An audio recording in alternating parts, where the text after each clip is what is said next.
Good morning, everyone. Good morning, and welcome to our 12th biannual Local 150 convention. And we also are here to celebrate 25 years of organizing here in North Carolina. All right.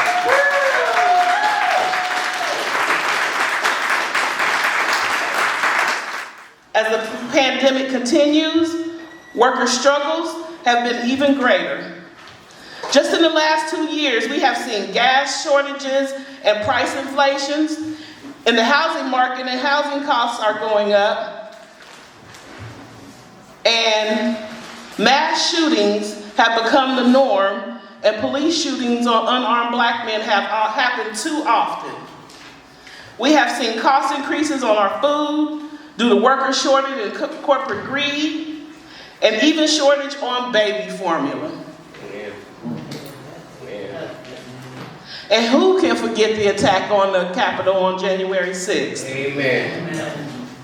These struggles are intertwined and affect our overall health and well-being of our communities. Workers here in North Carolina and across the South are still in a major crisis. We have carried these cities and states throughout the years and have always been essential workers. But the global pandemic has finally highlighted our critical roles that we play in society, yet we still don't get the respect that we deserve with dignified wages and safety on our jobs. Amen. I see why major corporations are moving their companies to North Carolina. They get some of the biggest tax breaks in the country, and they are allowed to exploit our workers by paying some of the lowest wages in the country. Amen. The legislators are attempting to lower taxes again this year for corporations and the wealthy. These are critical resources to fund our schools, hospitals, roads, and all public services that are safety nets to protect our basic needs.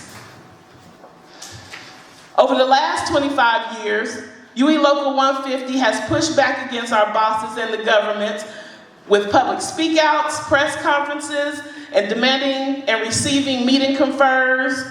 In the last 2 years, we have newly won meet and confers in with the city managers in the 3 major cities, Charlotte, Greensboro, and Durham. Give a round of applause for that. We have marched on city councils, disrupting budget processes, workplace rallies and demonstrations, blocking streets and highways, showing the bosses who have the real power. Public workers are facing additional hurdles with the ban on collective bargaining. This law was passed during segregation, and it is unbelievable that this Jim Crow law can still exist in 2022. We are proud of our sisters and brothers in Virginia who won collective bargaining for their local government workplaces last year. North Carolina is one of the only 2 states that still have a ban on public sector workers negotiating contracts. This law forces us to accept whatever the jobs give us and reinforces the fact that workers are not valued here in the state of North Carolina. At the same time, the state refuses to raise the minimum wage, which is one of the lowest in the country at $7.25 an hour. Amen. Most people have to work 2, sometimes even 3 jobs just to live above poverty level. Amen. One of our biggest challenges working with the state mental health facilities is the incredible understaffing due to the stressful working conditions and lack of respect from management. Hundreds of workers have quit, causing huge nursing vacancies in every state facility. This understaffing has caused lots of injuries on the job and workers being forced to work 50 and 60 hours a week. We go through all this stress at work and still don't earn a living wage. Amen. So that we would be able to enjoy our families and a better quality of life. We have to work multiple jobs just to make ends meet. As workers, we have a duty to ourselves and our families to stand up against these city managers and state officials and these major corporations. Although the struggle continues,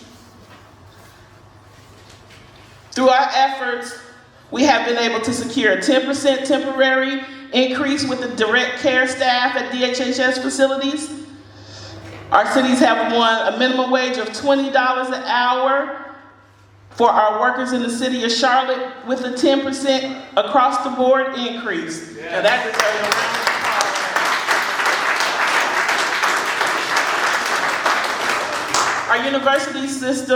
In our university systems, we have influenced the change of protocol dealing with the COVID-19 and have raised some serious conversations about student fees and parking fees for our university workers.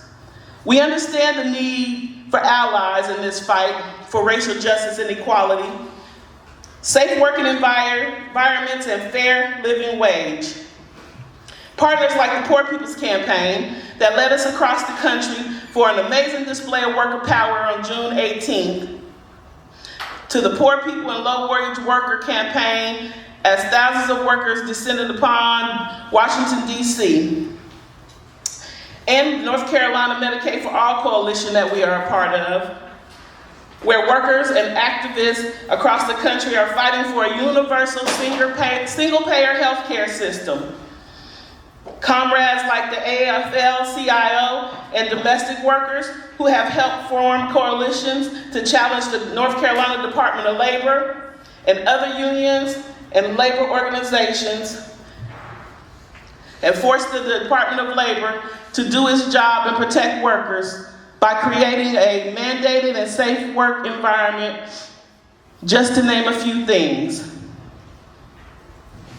So as we commemorate our 25-year anniversary of organization building workers' power here in North Carolina, we must know our rights and not be afraid to stand up and fight for what's fair. Amen. Thank y'all. All right.